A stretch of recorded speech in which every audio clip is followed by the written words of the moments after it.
might be, sneaking up from behind you. You have no idea what's going on. And it's not like the movies at all. Things can go really bad really fast. Yeah.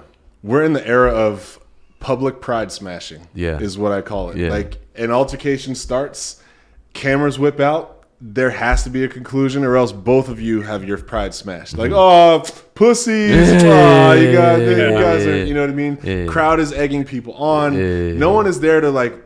I don't want to say no one because there are good people out there who will like try to diffuse situations, but I hate that I'm seeing like public pride smashing, which is egging on these. I actually feel safer if there's a crowd around me and I have to fight. You know what I mean? Versus me. Mano y mano, and no one else to witness this. Like, I could die. In that scenario, if the two outcomes are a fight is going to happen regardless, you're saying you do feel safer in a crowd that I know, like, all right, someone here well, is not their crowd, right? If it's the fighters' crowd, then of course I feel in danger. Yeah. But if it's like the general public, random people gathering, I feel like, all right, we have a ring. We have a fucking ring now. At some point, someone's going to be like, he's had enough. Yeah. Just man him down, I guess what I'm getting at with the public pride smashing is that, like, somebody loses and it's like, oh, it's all over the internet. It's all over their Facebook. It's all over Twitter for months and weeks and months and weeks, years potentially. They could be hounded or shamed or humiliated. And that I see that as, like, pushing people to go too far because they don't have a restraint, or they don't want the outcome to be like, oh damn, everyone's gonna watch me catch this L. You know what I mean? Well, that's one perspective. The other perspective is like, watch to catch me on this W. It's like, someone get this, please. But of course, I've only been in one fight, and like you said, it's mostly for self-discipline, fitness, and just meditation, man. These are things that when I grew up doing martial arts, I didn't really appreciate as much until later, because everything that I've done in my career, personal fitness, has stemmed off from my early years dabbling in martial arts. And for me, though, like my adult years, it's been harder to keep up with it because obviously you go to your default. If I need to keep up my cardio, go jogging real quick. And then if I need to do my strength fitness, I would go to the gym. But then martial art would be the third thing that I would do to like think about agility or all this other stuff. But it is like the foundation to cover all bases. And I should really be starting my day with that. But for some reason, I guess unless you're Bruce Lee, it's harder to do it by yourself. Like even with punching my dummy, it doesn't feel the same.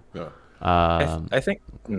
Yeah, go ahead. Something I didn't mention before is the other thing that's really taught me is how to be relaxed in kind of normal everyday life. And I think that a lot of us sort of compartmentalize when our relaxation happens. So it's kind of like, okay, it's yoga class. I mean, I don't take yoga, and I don't know people who, like, a lot of people take yoga, so I can't like actually speak for them. But from what I see from like the culture, it seems like it's like, okay, meditation and yoga, that's when you relax. And then every other time it's busy. But like in martial arts, a thing that you learn, or at least I learned, was that when your body is like tense and hard like this, then you get tired so fast. And for a lot of us, that's kind of like our everyday, like at the computer, we're like, because the thing that I learned is basically I feel like everyone is pretty tense all the time and they don't even realize it.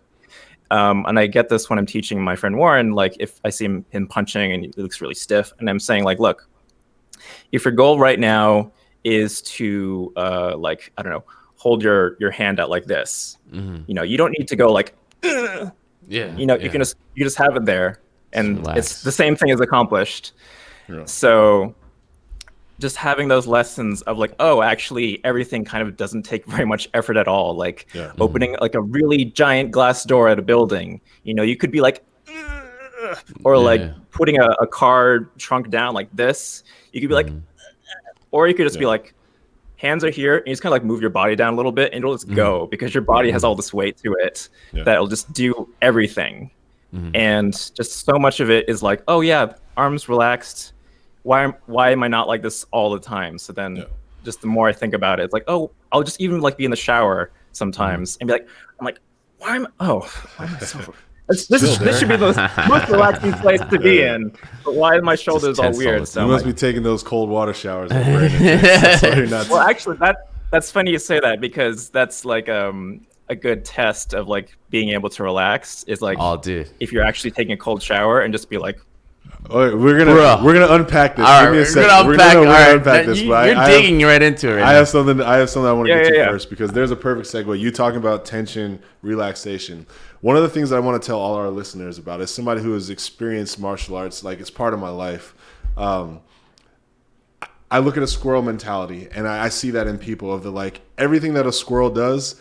There's 50% of it is I need to get away from danger, and 50% of it is goal. Mm-hmm. So like they take a couple steps, look around, couple more steps, hop, hop, hop, hop, hop, hop. Then they finally get their nut, their acorn. What? You know what I mean? Then they go back. About? Then they go back and they put their acorn in the stash or whatever. Yeah. But in humans, it's the same thing. A lot of people are so afraid or so concerned about confrontation and danger that they spend a lot of their time going into a room and like looking around or like not feeling safe or staying to the edge or staying in the groups or always living themselves in a lifestyle where they're like trying to maintain safety, not because they can defend themselves, but because they can't, right? And so they're trying to do everything they can to avoid conflict. The people who don't look me in the eyes when I say hello or who try to just like act like something bad that's happening right next to them is totally not there. And they do the like ghost face, like dead ahead stare when literally two people right next to them are about to get into a fight.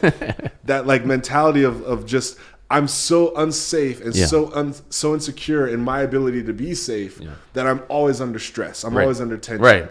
What I found in martial arts is like, if trouble finds me, trouble's going to find me. I may not be prepared for that first punch, but I for damn sure have more experience and I will be more comfortable dealing with the rest of them than somebody who has no experience and is going to get punched anyway and then has no way or no ability or no understanding of combat, and then they still have to deal with those same next punches or that next conflict or the next danger. And so I feel like martial arts in general just allows me to live my life way more comfortably, because one of the biggest threats or fear of threats from somebody just having a bad day, wanting to take it out on me, somebody trying to rob me, I'm not saying I'm Superman or anything like that. I'm not saying I just go into every situation like a badass, like I'm straight out of Jedi Fallen Order. That's not me. What I'm saying is like I can live like any other animal than a squirrel who's like, or a rabbit who's like every moment is like predator, goal, and then book it. Like I don't have to go into a new room and be worried. I don't have to go, regardless of size and stature. Like I know that has something to do with it as well. Yeah, but 6'5". I'm just saying. Black guy, I'm so. But my background though of like being bullied and like always getting beat up all the time. You would think that I'd have the opposite effect. Right. But there's a calming sense that I get with at least knowing that like my bases are covered. I don't necessarily have a strategy, but I have training. Right. Like I have reflexes. Right. I have things that are just muscle memory, that it's not even like I got punched in the face and gave up. It's like I get punched, take the blow, figure out where the threat's coming from, and react. Like a lot of my fighting is reactionary. It's not even like, okay, I'm going to jab, and then I'm going to right. It's just like opening, bam. Punch coming, dock. You know what I mean? Like it's just muscle memory at this point. So I have not to brag, but there's just a sense of comfort in my lifestyle, peace. Right. And I don't go looking for trouble, but I have peace. I have way more peace. And I think that comes along with training in martial arts. A lot of martial artists are like the calmest types of people. Of course, there are assholes who are with the short leash of ego and they're all looking for trouble. But those are the beginners, right? Once you get past that stage, martial arts teaches you a bunch of things, like what you're referring to, being used to or being comfortable with uncomfortable situations. That's what I've learned when I was growing up too. You know, it was my first time actually having to be in front of people to test for my belt. You know, knowing the pressure that comes with it, knowing what success and failure feels like, knowing what it's like to be praised, knowing what hard work leading to results feel like. Those are all my first times with martial arts, before everything else, before getting my A in class or F in class, right? And I think a lot of the world now, people who are under a lot of stress, unfortunately don't have that advantage of being in situations, and even worse, avoiding situations completely, to not be used to that type of uncomfortability. And it causes a lot of problems. I think it causes a lot of issues between people themselves. They don't understand people, and they just either avoid or start shit, right? And everybody needs to get like into martial arts. And the buzzword nowadays in MMA is like, I've had someone told me, it's like, you do martial arts? It's like, oh yeah, I do. Do you do martial arts? It's like, no, I do MMA. It's like, you're a fucking idiot.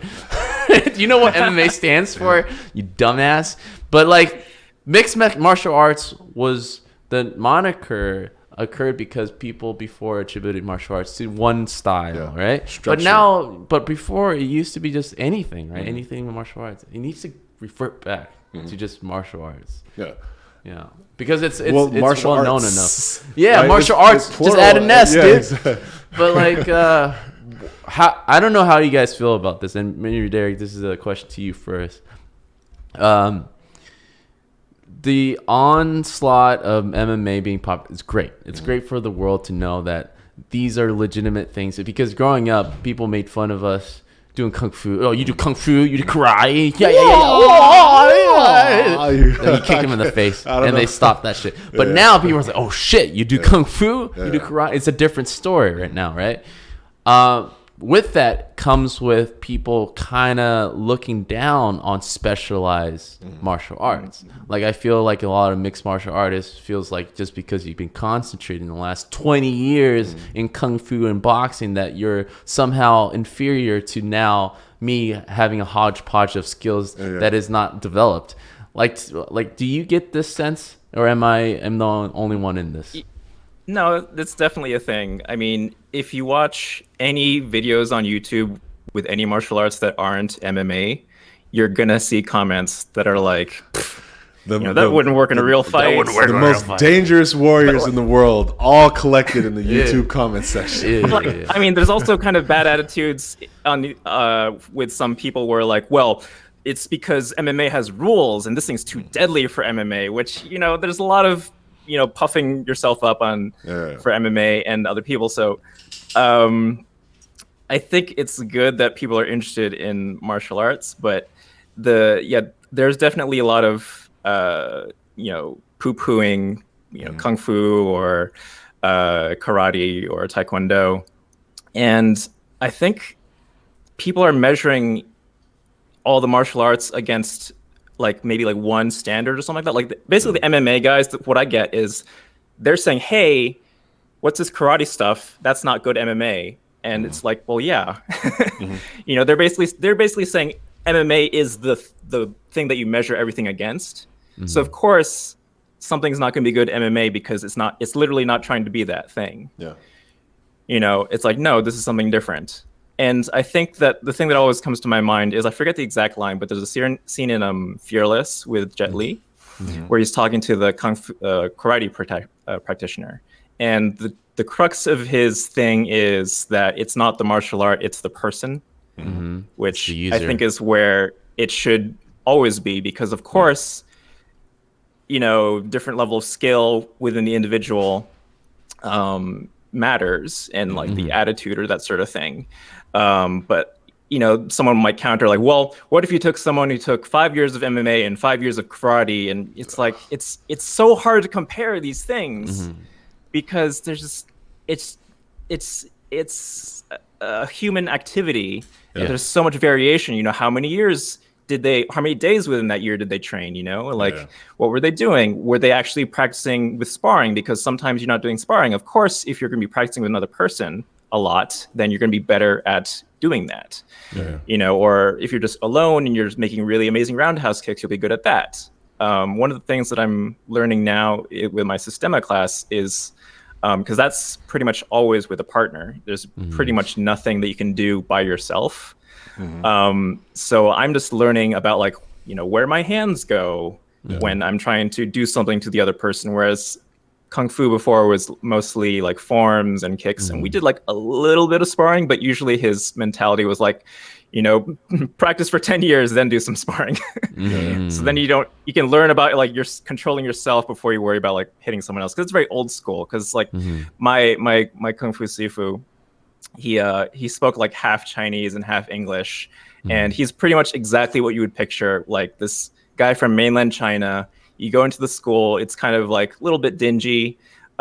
He's in his desk chair, his legs like on top of the desk. He's like smoking because of course he's smoking.